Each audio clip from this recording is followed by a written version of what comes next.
gente, ¿cómo les va?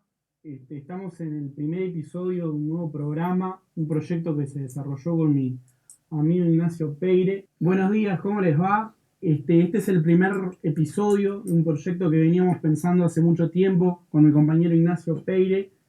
Un podcast donde vamos a hablar de contenidos variados. En el episodio de hoy se trata netamente de un contenido social y político, pero de todas formas, en el correr de los episodios se van a tratar todo tipo de temas: fútbol, religión, política, comedia, noticias actuales, hechos en general. Ahora se va a presentar a mi compañero Ignacio. Habla. Buen día, buen día. Sí, un poco más de lo que, no más de lo que decía Agustín, este es el primer programa y bueno, la idea es hacerlo de forma descontracturada, digo, hacerlo ameno, tocar los temas de los que nos informamos, sabemos, y bueno, que sean prácticos, algo teórico, algo más o menos echándolo en el mismo ritmo que se vaya dando de la radio. Quien nos escucha, que sea un vaivén, que se pueda compartir, que no sea muy complejo y bueno, van a ser una serie de temas diversos que nada, que nos trae un poco eso, la variedad de lo que podemos llegar a cabo. Y en principio sí, arrancamos con unas páginas del libro Rebelión en la Granja, una metáfora que la va a arrancar Agustín, y, y bueno, es como el pie inicial y va por ahí. Bueno, entonces sin más preámbulos, bienvenidos a El Ojo en la Oreja, primer volumen. Me gustaría arrancar este programa ya enmarcando de qué se va a tratar y su título, como se verá, que es El pobre es pobre porque quiere, ¿no? Una frase que se escucha en asados, en mesas políticas, en barrios comunales. Es decir, es el cotidiano del día a día. Una frase súper famosa, controversial, para algunos contradictorias, para otros un hecho. Pero al ser de la materia del día a día, me pareció muy lindo haber arrancado ya con esta propuesta que habla justamente de esto. Para darnos un poco de contexto sobre este tema, me gustaría parafrasear a la última página del libro de Orwell, escrito en 1941, Rebelión en la Granja.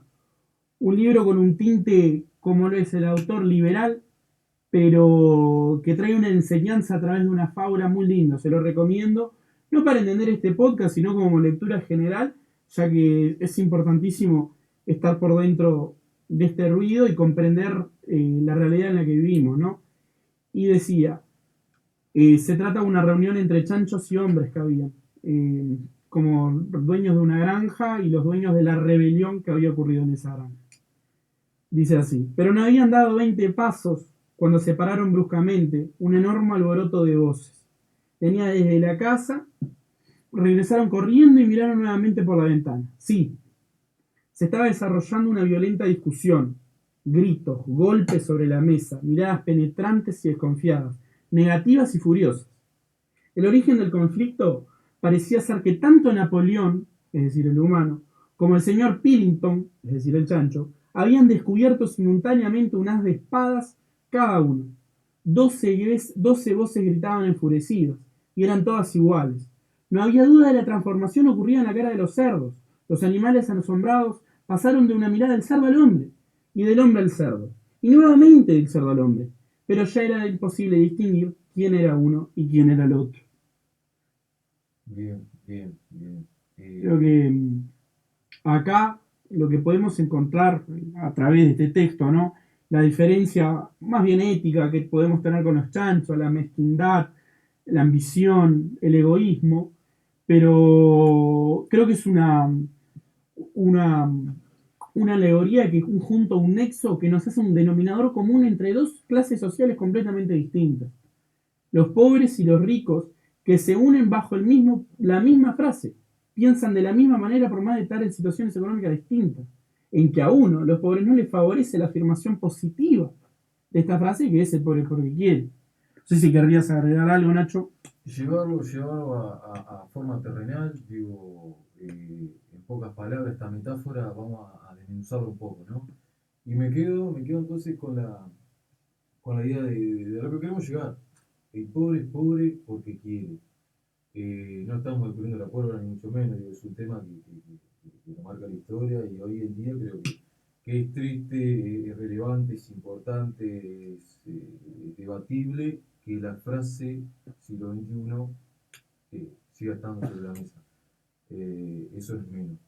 Y bueno, si querés, Agustín, entramos a hacer foco ahí, desmenuzamos, analizamos un poco y, y bueno, mi respuesta es no, ¿verdad? Digo, no, no es concreta, no es la cierta, es la personal, quien escucha tiene lo suyo, Agustín tendrá de él, y en principio un poco eso. El tema, digo, el pobre pueblo que quiere. Yo qué sé, me acuerdo de mi abuelo en aquel asado, por ejemplo, digo, cuando trajo el tema, por eso nosotros escuchamos la frase y el tema hoy acá, de escuchar esa frase reiteradas veces. Ya medio entonado, y ya de copa, ya un poco. En pleno asado, tira el pobre porque quiere. Bien, he aquí en mi trabajo, Universidad OR, dicho sea de paso, con lo que conlleva clase social, estatus económico y demás, vuelvo a escuchar esa misma frase, esas mismas palabras. Eh, y retrocedo en el tema. Los ricos y pobres podemos pensar de la misma forma, por supuesto. La pobreza está en lo económico, es cierto. Entonces un poco eso, ahí viene la serie de preguntas, la serie de dudas, digo, las posibilidades están para todos, las oportunidades no. Bien, sistema educativo, el sistema social, el sistema político, nos permite de igual manera, nos abre la misma puerta. Yo creo que echándolo por ese lado, digo, es un abanico amplio para quien eh, tenga las ganas, digo, ¿no? Digo, primero las ganas, porque muchas veces pasa que tocando puertas, a veces la respuesta que recibimos es no, estoy conforme, no quiero, no busco, no pienso, no lo analizo, no lo anhelo, bien, vaya y pasa. Y después está la otra parte, que piensa diferente, que bueno, que es el día a día del trabajador o de quien se proyecta con un respaldo diferente, reitero, económico, social. Opa, polémico tu comentario, Nacho, pero, o sea, es el ABC de la vida, ¿no? Ya lo decía Marx, que la lucha de la humanidad siempre fue la lucha de las clases sociales. Acá, en cambio, no vemos una lucha, pero vemos una premisa que divide, pero que a la vez en pensamientos une. Entonces, te deja sin palabras, ¿no? Escuchar lo mismo en un asado, lo mismo en los pasillos de la sociedad más adinerada de Montevideo, se podría decir, quién sabe, no en esa universidad en específico, pero puede venir al caso. Aunque no lo creas, la respuesta está en la comida de perros. ¿Sabes por qué? Porque justamente me gustaría arrancar a darle el contexto histórico de hace 500 años, con el desarrollo del capitalismo, los primeros principios, ¿no? Que se fue dando a través de, en el caso, con el actuar de los cuáqueros. ¿Conocés la maca cuáquer? Sí, sí, sí. Sí, bueno, justamente esa marca, eh, los dueños, los creadores, los que tenían la trencita y el gorro, son los que dan los primeros pasos filosóficos y éticos al desarrollo del espíritu capitalista. Si hacemos un materialismo histórico de Marx, podemos encasillar a esto en la frase, ¿no? De la lucha de la humanidad, la lucha de clases, el esclavo, el amo, el señor feudal y los plebeyos, etcétera, hasta el día de hoy, como el CBO y el ejecutivo de ventas, aunque no lo creamos. Y acá está la riqueza del contenido de este podcast. ¿Por qué? Porque si nos remontamos a la época del 1500, 1600, no me manejo en siglos, encontramos a la figura de Martín Lutero, ¿no? Y lo que él planteaba de la famosa filosofía de la ascesis. Luterismo. El luterismo, exacto, la división de la iglesia católica, la instalación de la iglesia evangélica en el caso, donde se quiebra ese paradigma de que el cielo debía pagarse, en el caso con plata, a través del diezmo, me voy alquilando un monambiente en el cielo, y se instaura una nueva filosofía a través de un quiebre religioso, donde dejamos de un lado la figura de la iglesia católica y entra el arrepentimiento, tan hablado hoy en día. Y con el arrepentimiento es donde vamos dándole, sentando la base de la de la responsabilidad, valga la redundancia, y del ahorro. ¿Por qué? Porque se empiezan a plantear principios, conceptos que van a marcar el seguir de los años de los pensamientos de las nuevas personas. Es decir, el ahorrar para estar bien frente a Dios, el ascetismo, el poco ocio, el trabajo, la puntualidad, bueno, obviamente la religiosidad.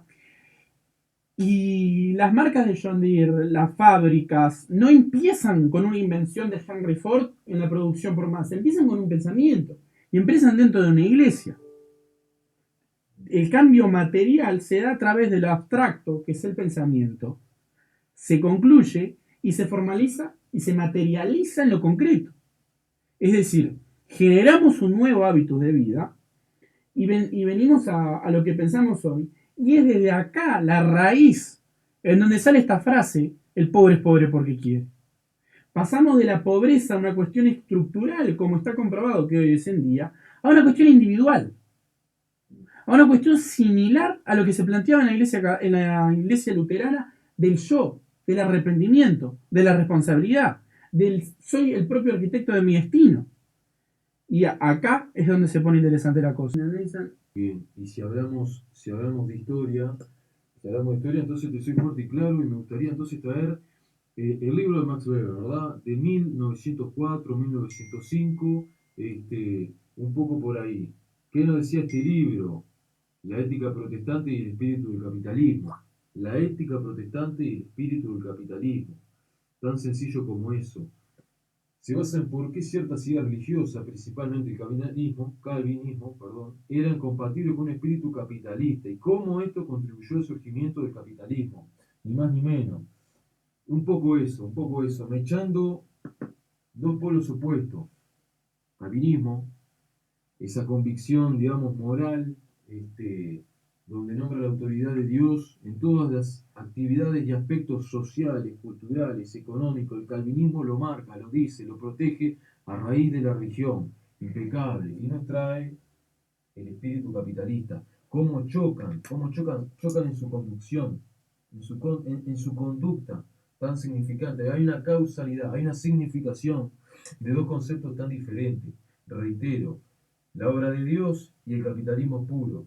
Lo marca la historia. ¿Qué voy con todo esto? No voy a un prólogo ni de religión, ni de socioeconomía, ni mucho menos. No. Seguro. No me centro en ese lado. Sino en que lo marca la historia, lo nombró Agustín, lo nombro yo, que digo que son aspectos que vienen de hace años, que ya se sabe. El calvinista lo decía, renuncia al gozo de los bienes terrenales, ¿verdad? Iba en contra de su religión. El calvinismo tenía la vida sencilla, o quería vivir la vida sencilla, ¿verdad? En cuanto al capitalismo, todo lo contrario. Se desarrolla en sociedades diversas, busca el éxito propio a través de una disciplina racional, es subjetiva, es práctica y todo lo que conlleva y sabemos, bien. Pero aún así tienen cosas en común. Y es eso del deseo en la ganancia y producción. Por un lado la obra de Dios, por otro lado el capitalismo neto y puro como lo conocemos. Sin duda. El deseo de ganancia y producción, una de sus propias características, reitero, se asemejan en su conducta. No. Entonces digo, sin tanta vuelta, Marcos son conceptos claros de este libro, lo traigo porque me echamos la historia, traigo estos dos autores importantes, y bueno, volviendo un poco para atrás, reitero, el pobre es pobre porque quiere, y bueno, echando lo tuyo, viene de años y años, de 1880, si no me equivoco.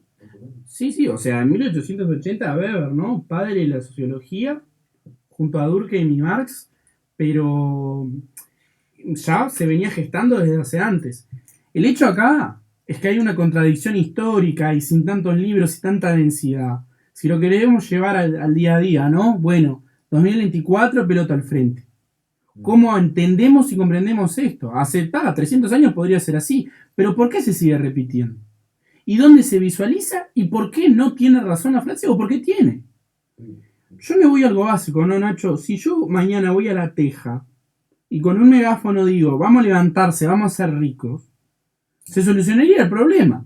Porque de una cuestión de sintaxis gramatical de la oración, se destaca el quiere. Es decir, hay una voluntad que impide A. No hay una estructura que no habilita el éxito económico. No hay un techo de cristal que no permite el avance. No, no, no, no, no, no, no, no. No, no se van por las ramas. Ellos se van a una cuestión básica, que es cumplir las 8 horas y vas a ser rico.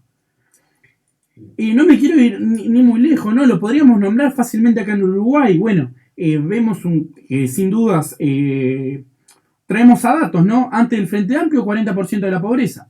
O era por ahí, ¿no? Un 38, un 39 rozábamos. En el 2000 te sentabas a comer una pizza o una cerveza por 18 y veías a niños pidiéndote comida. Y hoy en día no se ve más eso. Fue gracias al Frente, fue gracias a los blancos, fue gracias a Jorge Valle que nos sacó de la crisis del 2000. No sé a quién fue. Pero lo que sí hubo es una ayuda estatal. Entonces, si hay una ayuda estatal, hay una intervención de un tercero para resolver un problema de primeros. Y eso es lo que realmente debemos entender. Para que una persona tenga éxito en la vida, no es una cuestión de voluntad. Hay una cuestión estructural, que es un concepto importantísimo cuando se habla de este problema, que no le está permitiendo el avance. En el caso sería, por ejemplo, desde el punto de vista arquitectónico, lo más material. Un barrio donde no tiene alumbrado 24 horas, donde no hay vigilancia, los almacenes cierran más temprano. Sí, te obliga. Te obliga a trabajar menos. Hay menos circulación en la calle un fin de semana. Hay más peligro a la hora de tomar un ómnibus. Hay inseguridad. No es un buen punto de inversión. Si no hay calles, las calles son de tierra, hay menos tránsito de vehículos, hay menos producción, hay menos logística. Se vuelve cada vez más pobre y por una cuestión únicamente del Estado, en donde no quiere invertir la que tiene que poner en un lugar para poder crecer. Y eso es en el Uruguay. Si yo me voy más lejos, por ejemplo, es una inutilidad y una ignorancia y una aberración del tamaño de una casa. Decir que el pobre es porque quiere niña. Un país en donde se vive el sistema de casta de hace más de 2000 años. Es decir, tu éxito o no, o tu plato en la mesa, se va a definir según la sangre y el apellido que tengas. Y estás condenado de por vida a seguir ese régimen sin poder hacer nada a cambio. No sé, ¿qué a vos te parece? ¿Ya has escuchado llegar a hablar de esta noticia? O... Por supuesto, porque ¿qué pasa? Estás dentro de un círculo. Porque es fácil, como hicimos el arranque, hablar de yo personal, la busca del éxito, la busca de lo que sea. Lo traigo más terrenal, uruguayo. Sistema educativo. La misma pregunta hace años. La educación es completamente gratis. Mentira, mentira. Sí, yo consigo para el boleto, para los libros, la computadora, esto, aquello, el otro bárbaro. Ahora me voy a los barrios, como vos nombraste. Todos los barrios tienen esa posibilidad. El círculo de tal persona es el correcto, porque esa persona que quiere salir, sobresalir, irse me decís que van en la sangre, ¿verdad? Que estás condenado por años, por tradición, por lo que sea de forma cultural. Pero por supuesto, ¿por qué? Porque si quiero salir del círculo, no sé si puedo, porque tengo una familia, porque tengo un grupo de amigos y demás. Y el grupo contagia, y el círculo está ahí, encima de uno. Y la pobreza acecha, y pobreza, no podemos profundizar cada concepto, no lo vamos a hacer, no es el tema de hoy, pero pobre en lo económico, por supuesto. Y eso atrapa, eso encierra, eso frena al yo, el círculo mismo, y en materia política lo mismo. Digo, el foco, todo uruguayo sabe dónde se tiene que hacer y no se hace. Es fácil, lamentablemente, descartarlo. Villa Española. Villa Española sufrió lo que sufrió de forma social, por delincuencia, etcétera, y no se hizo foco. Y no es una cuestión del gobierno actual, o gobierno anterior, o gobierno de turno, venga quien venga este año que viene. Eh, Digo, el tema, el foco de inflexión está en otro lado y el área, las herramientas de solución no están llegando. Entonces, es decir, hay que salvar a quien levanta la mano y dice, no, el pobre es pobre porque quiere, no, eso es falso, eso es falso. Quien levanta la mano y lo dice, bueno, preguntémoslo, acerquémonos a esa persona, ayudémosla, busquemos soluciones. Digo, los índices van cambiando, en este país van cambiando siempre. Digo, eso se sabe, basta agarrar del 2000 al 2024, cómo sube y baja. Entonces digo, me gustaría meterme más en lo social por esa cuestión de que no se piensa en un yo personal, en un yo único, hay un círculo atrás. Hay algo que contagia y algo que nos condena, como decía vos. Me quedo con esa parte, Agustín. No, sin dudas. Y retomando el concepto del entorno, que el famoso dime con quién andas y te diré quién eres,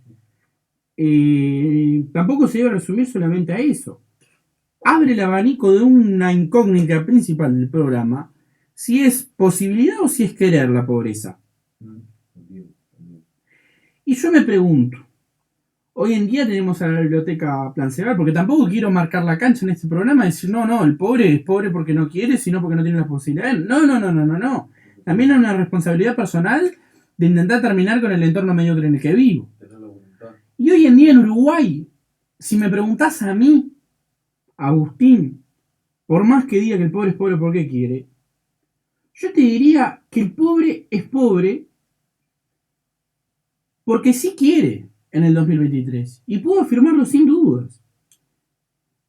Porque Exacto. pobreza límite, pasar mal, no me parece que seamos un país que dé las condiciones de. Es decir, no hay dictaduras, hay estabilidad democrática, la educación es pública gratuita, digo pública, disculpas, tenemos el Ministerio de Salud Pública, hay CAIFs, hay MIDES, o sea, las posibilidades de por lo menos acceder a un sueldo mínimo a los 18 años están. Morir de hambre en Uruguay no te vas a morir, a no ser que quieras. Yo siento que en Uruguay el pobre no puede tener calidad buena de vida porque no quiere, es falso, es porque no puede. Tener calidad de vida en el Uruguay se necesita un entorno y un bagaje cultural que te habilita a tener las relaciones sociales ciertas y una educación universitaria que puedas ser un profesional en la rama del trabajo que quieras. Para poder costear un alquiler, un monoambiente de 20.000 pesos, de poder comer en Montevideo, de pasar bien, ahí te estamos diciendo, si no tenés cultura, no tenés las relaciones, no tenés estudio, o vivís en centro o vivís en periferia. Y ahí hay un condicionamiento estructural, no de posibilidades. Por supuesto, como la línea de ómnibus. La línea de ómnibus, si fíjate bien, 582, 522 tienen un aparatico por dentro, el ómnibus, que está totalmente pensado. Digo, ¿por qué? Porque hay una pantalla, porque hay una comodidad, porque hay unos ciertos comerciales en esas pantallas de ómnibus, repito la línea, 582, 522, 149. que ya lo sabemos, ¿cuáles son? Tienen comerciales, propagandas, publicidades, las que quieran, determinadas porque saben qué público va a subir, va a estar. Eso también, digo, me echando un poco ahí lo que decís. Y me trajiste una frase muy interesante. Para vivir en Uruguay necesitas plata y tiempo. Sin dudas. Necesitas plata y tiempo. Teniendo eso, podés vivir, podés buscar la calidad de vida. Y me afirmo lo tuyo, digo, no morir de hambre. No morir de hambre. No porque educación bien o mal, sí, gratuita, debatible, pública sí, este, las herramientas están y bueno, vuelvo a lo tuyo un poquito más atrás, la voluntad, la voluntad. Yo no sé qué tan dispuesto está el latinoamericano y salgo de Uruguay y escucho venezolano, escucho colombiano, escucho chileno en entrevistas, en conferencias, ¿verdad? Que no están dispuestos al esfuerzo, que no están dispuestos al sacrificio, no está, mentira, quieren trabajar menos, muchos quieren trabajar menos. Todos queremos trabajar menos. Por supuesto que la reforma jubilatoria no favorece del todo porque nadie va a querer trabajar hasta el 70 y pico. Por supuesto, ahora si lo está haciendo medio mundo, lo está haciendo medio mundo porque están obligados, la edad jubilatoria está subiendo, ¿verdad? Porque los jubilados están viviendo mejor, porque bueno, mejor, de una calidad de vida que los permite todavía mantenerse en pie. Aquí si comen o no comen, aquí si se pueden medicar o no, vaya y pase, hay casos, hay excepciones, sí, lo entiendo, pero la reforma jubilatoria viene de la mano con eso, la calidad de vida que se les está brindando o se está dando, de forma natural, de forma médica, la que ustedes quieran. Pero entonces vuelvo, digo, es un reenganche constante, que va saliendo puerta y camino, que lo vas analizando a medida que la misma pregunta, el pobre, ¿por qué quiere? Te va encerrando y te va atrapando. Digo, ahí van haciendo esas respuestas y esos comentarios que, este, que bueno, nada, hacen a uno pensar, te repito, en distintos sectores, distintas edades, clases, culturas. Y qué bueno que trajiste a colación el tema de la edad jubilatoria, algo muy criticado por la oposición del Frente Amplio, Sí. pero donde José Mujica en una entrevista afirma de que no sé si en el gobierno de él dice, pero en el próximo se debe haber una reforma con la caja. Un país en donde la mayor parte de la población, la activa es minoritaria comparada a la jubilada, es un país de viejos. Entonces es necesario porque si no se genera déficit.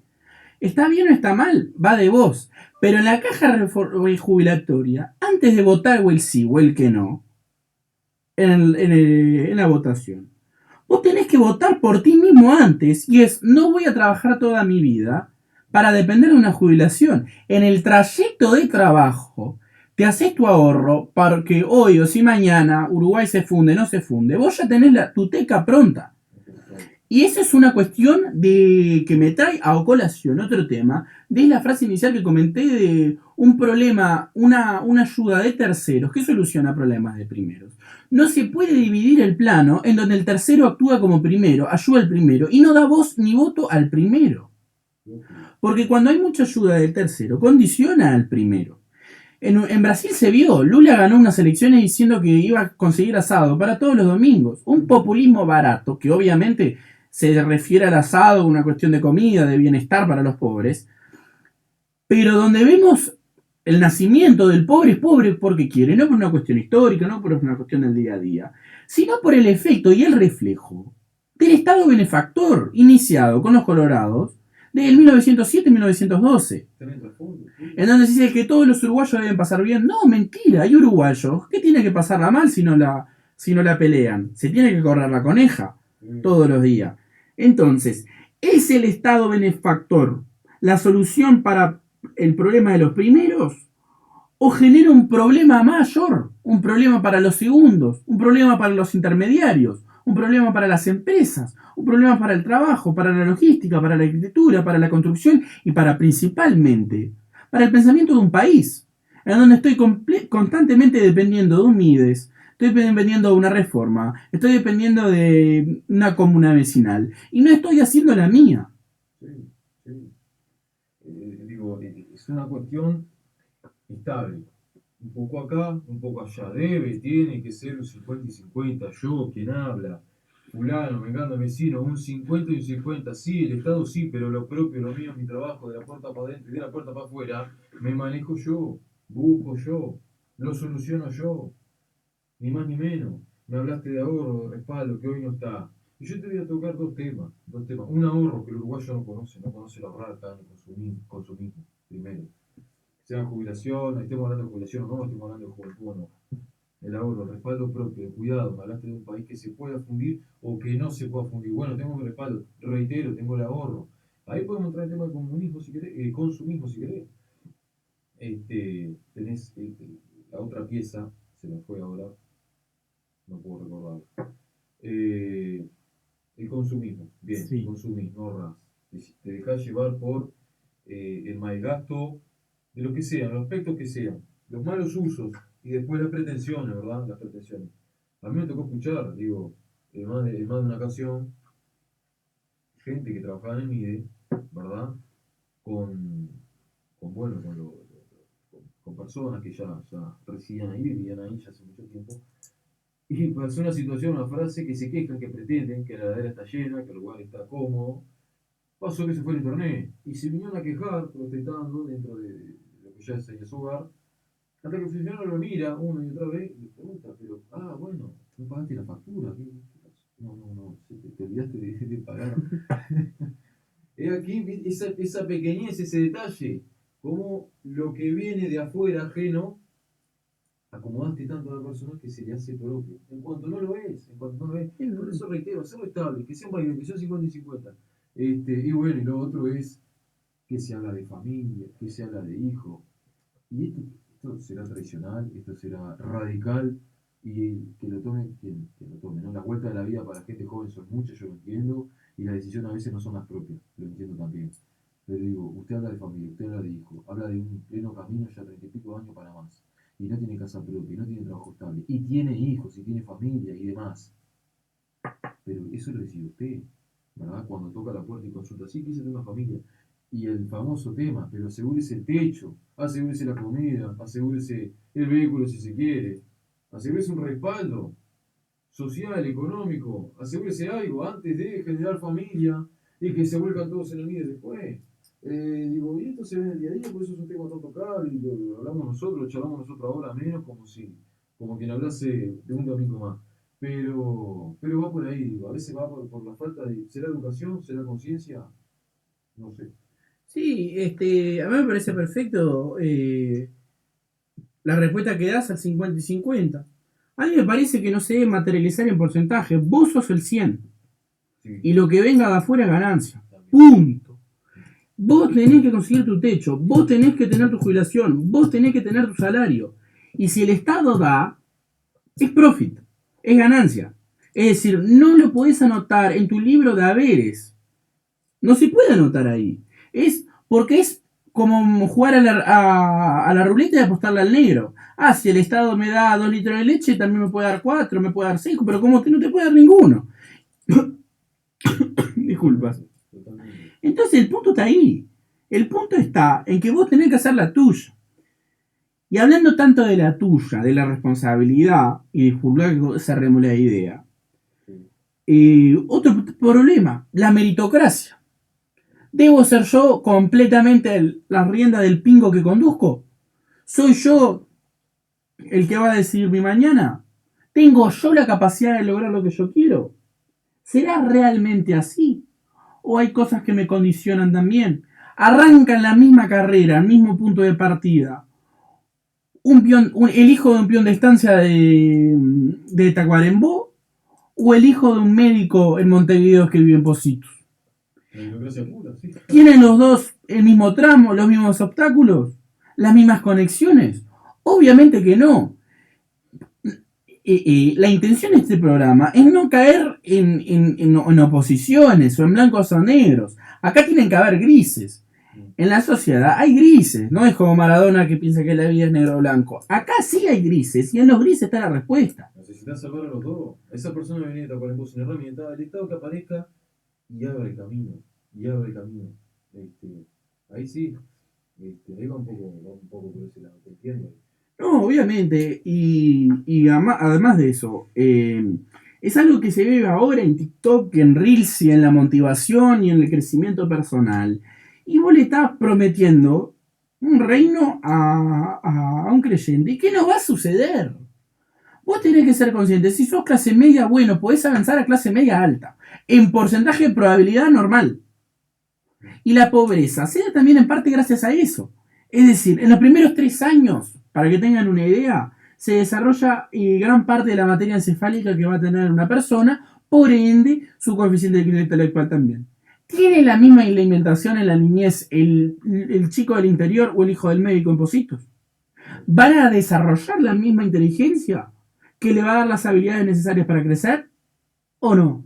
Obviamente que no. Hay cadenas alimenticias que no lo permiten. Pobreza desde el día 1 de años iniciales. Bien, vaya y pase. Pero a veces quedan uno, porque uno ya nace y ya se mete en el mundo del mercado y en el mundo de la competencia. Digo, se puede hinchar por la igualdad, por supuesto, reitero que ahí entra el Estado a buscar soluciones. Los problemas están aprendiendo soluciones. Bien, bárbaro. Que ahí el Estado se meta, ¿cómo no? Pero uno ya ya está en la competencia, ya no se puede deshacer lo que ya está hecho. Y sigue girando hacia ese lado, no va a ir hacia atrás. Sigue girando hacia un momento de oferta y demanda y bueno, y todo lo que conlleva. Y bueno, en un principio sin ahogar tanto, digo, sin marear tanto, ya más de lo mismo. Bueno, aclarar que lo llevamos por ese lado, ¿verdad? Lo social, lo político, digo, opinamos de todo sin saber de nada, también, dicho sea de paso, nuestro respaldo, ¿verdad? Como para que nos escucha no nos crucifique, Agustín. No, sí, no. Pero bueno, nada, como primer programa, la idea era Sí, más o menos llevarlo a ese lado, tocando temas del día a día, estaría bueno en segunda instancia también sí traer temas actuales. Pero bueno, la idea al fin yo creo que como primeros puntos podrían ser eso. no, completamente. Y solamente para terminar, siento que hicimos mucho hincapié en el yo, en el personal, en el quiero, ¿no? Que el quiero es singular y es propio. Entonces está bien que haya tantos minutos dedicados al quiero. Me gustaría traer a colación un tema muy importante que está sucediendo ahora en relación a la meritocracia que es el imperialismo europeo. Muchos conoceremos a Emmanuel Macron y su política tolerancia cero a los extranjeros, que ahí sí vimos un verdadero quiero entre las personas que cruzan el Mar Muerto y mueren en el camino y se cruzan todo un desierto del Sahara, desde el sur del África, para poder acceder a una mejor calidad de vida, donde hay una ausencia total del Estado en busca de un querer utópico. Ahí vemos por primera vez un capitalismo utópico. Y no hablamos de un comunismo de Orwell, de la granja y la rebelión, o lo más bolchevique posible. No, hay una realidad. Luchan por el American Dream, que nunca va a suceder, porque se mueren en el camino intentando poder tener un plato de comida. ¿Cierto?